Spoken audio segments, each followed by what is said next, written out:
Hi everyone. We have seen an experiment that we performed with serial port into Arduino. In case if you don't have the Arduino board with you in your hand or right now in your possession, then this is the Tinkercad that I have shown you previously.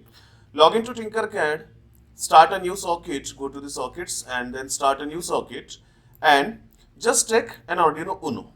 I have just done exactly the same thing, but for the sake of understanding, I will repeat everything. So this is the Tinkercad login. Once you log in, when you go to the sockets, we come here. All our circuits are shown. So create new socket right over here.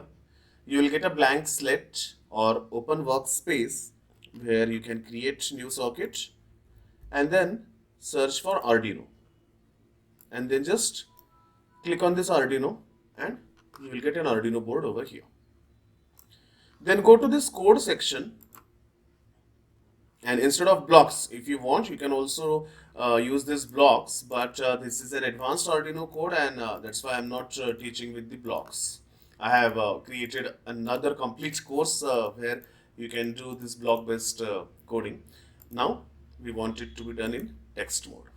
So just take text mode and whatever program is coming out there, the LED blink program, delete that and paste our program here. So that's exactly what we had written to control the LED on and off with capital A and capital B and so on. So just write down this program and start the simulation. Once you start the simulation, you will see the Arduino is shown like connected over here, and then you can use this serial monitor to see the data coming and going. So hello world is already there. I will zoom in the Arduino board. This is the LED pin number 13 and now I'll give small a, the LED is on, small b, LED is off, capital A, capital B. Of course, there would be some lag in the response because it's a simulation model. But you can definitely perform all the serial related experiments in this fashion also. So I'm going to show you how to create an up-down counter using the same Tinkercad environment.